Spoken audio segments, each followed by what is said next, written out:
Mexico, the land of enchantment. Actually leaving the land of entrapment, and I will now officially welcome you to Texas. Welcome to Texas. Yes, sir. Wow, they got a nice, cool looking water park right there. Man, check that out. Can you see it? I don't know.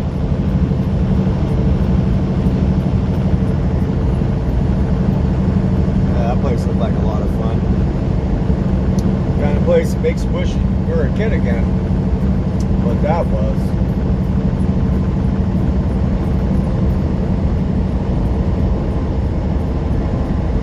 So, let's see here. Wow, there's mile marker 1. Yep, it's official. So, let's see here. I think I just repeated myself. Mr. Redundant. Do a quick timestamp here. It is Friday, October 16th, 2020, and the local time is 1:41 in the p.m. And we got a temperature outside currently of 75 degrees as we go through. Oh, well, it was Mesquite, Mexico, but we're going to call it something different now. We're going to call it Vinton, Texas now. So yeah, 75 degrees as we go through Vinton, Texas on I-10 eastbound. However, we are traveling due south right now as we work our way down to El Paso, the border town of El Paso. And what is interesting is as we get nearer and nearer to the border, because for those of you who may not be aware, El Paso is a border town to Mexico with Juarez, Mexico. And if you don't know about Juarez, boy, you've been living in a cave, I guess. But yeah, Juarez is quite the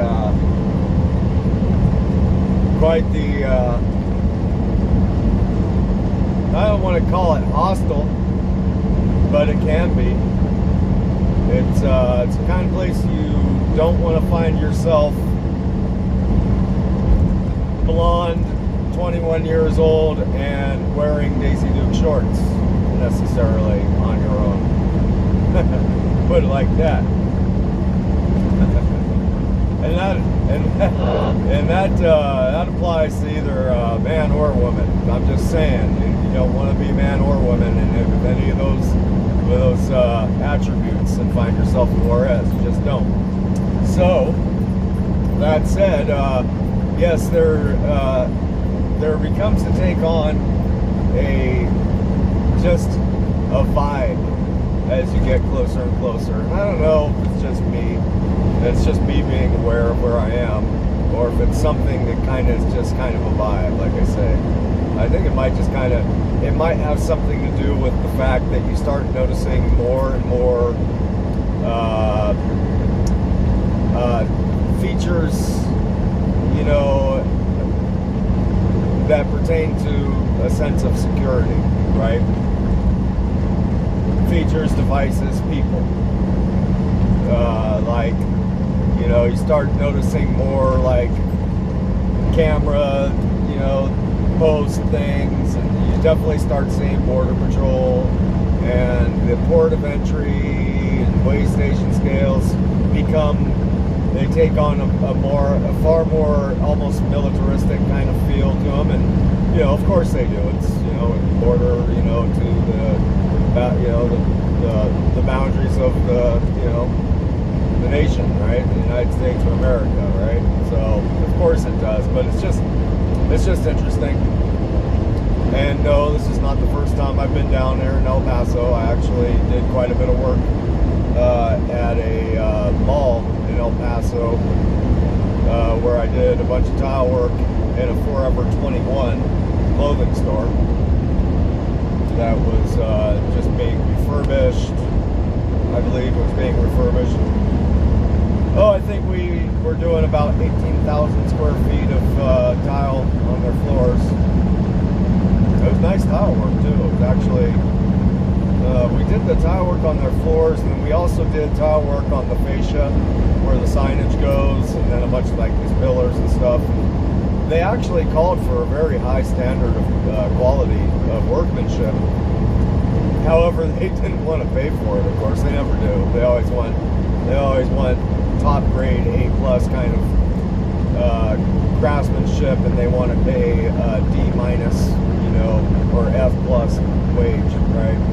And yeah, so I don't know, but yeah, it was a nice finished product, pretty much all around when that store was completed. Yeah.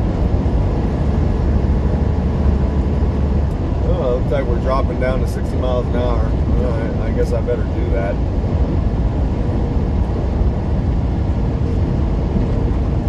So yeah, so I just wanted to make a note of all that here. I'll probably go ahead and pause this or pick it back up in a little bit once I get into like El Paso.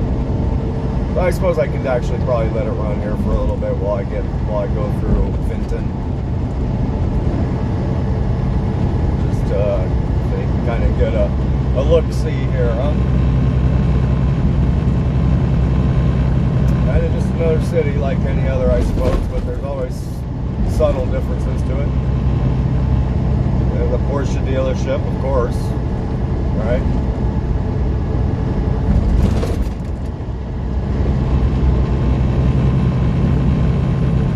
Horizon, yeah, we need that. I'm sure there's a Walmart someplace, probably within spitting distance here.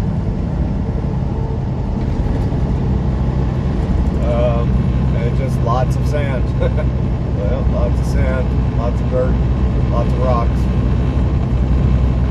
Probably quite a few snakes somewhere underneath those rocks, hanging out. Probably a few scorpions. Probably some lizards, I'd imagine.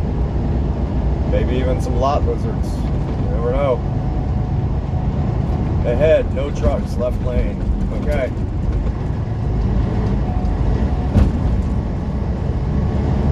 I don't know, that Swift driver, I don't know, he's just kind of hell with it, I guess.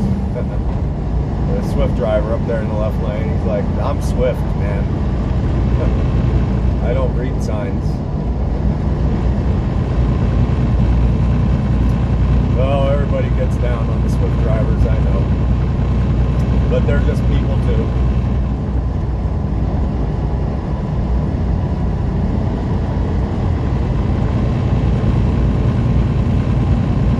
Actually, from what I understand,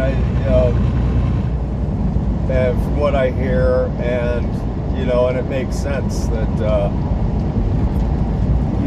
they wind up putting out a lot of pretty good drivers out. I think Swift, that company, that carrier.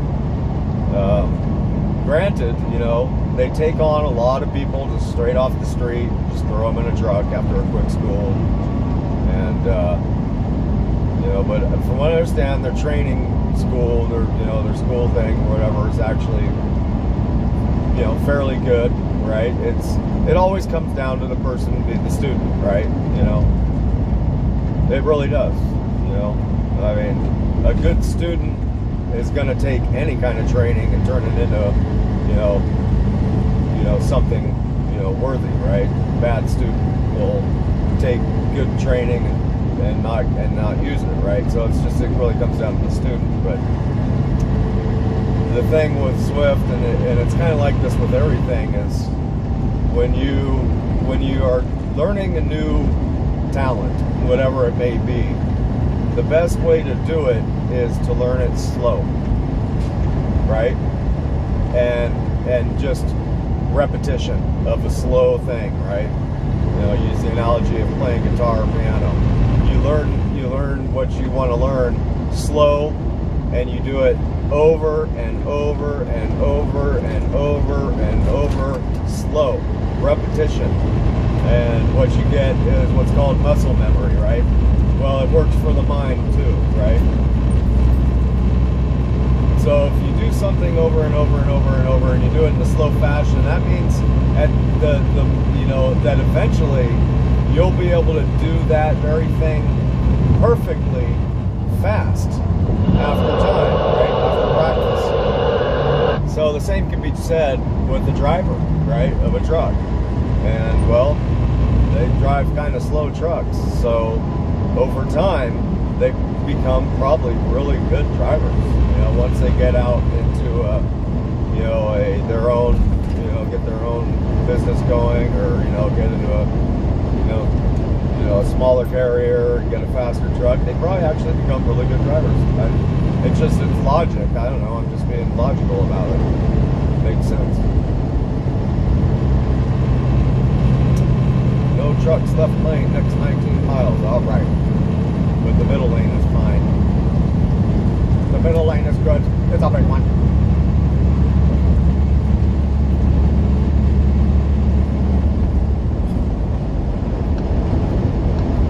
Let's see. So we are now officially calling this El Paso. There you go. Welcome to El Paso, Texas. And if you look to the right, well, I don't know. I guess you can't. You just got that little screen there. Well, there's some mountains over there. And I believe the mountains are what make the border. Whenever there's those big mountains that are really difficult to get over, that's what they use as the fence, right? And then when they get down into a flat kind of valley area, then that's when they put up an actual fence, right? So yeah, we'll be seeing some fence line here shortly, I'm pretty sure. Perhaps, maybe. And if I can get you a visual on actual Juarez, I'll try, if I can. I don't know if I'll be able to, but I'll try.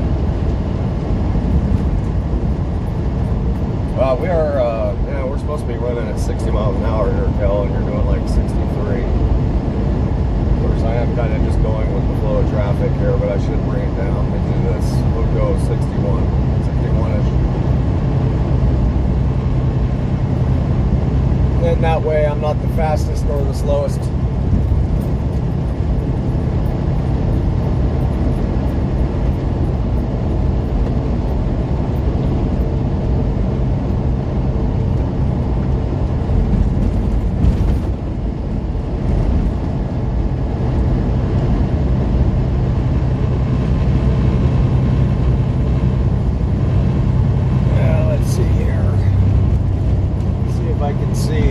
How close we are.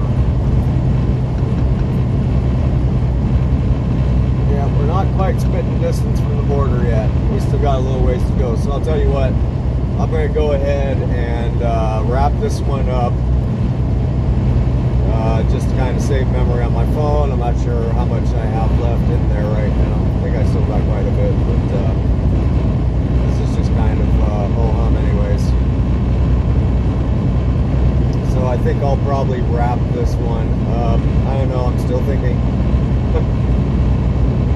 Yeah, so I'm just giving you fair warning. I might wrap it up, I might keep it going. We're not sure yet.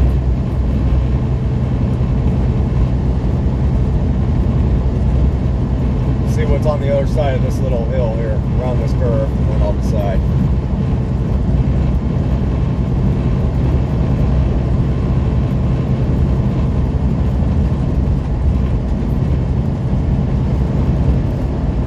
Yep, it's definitely some rugged terrain out here, man.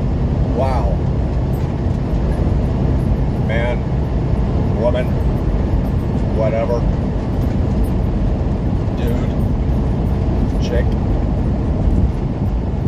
lady, ma'am, sir.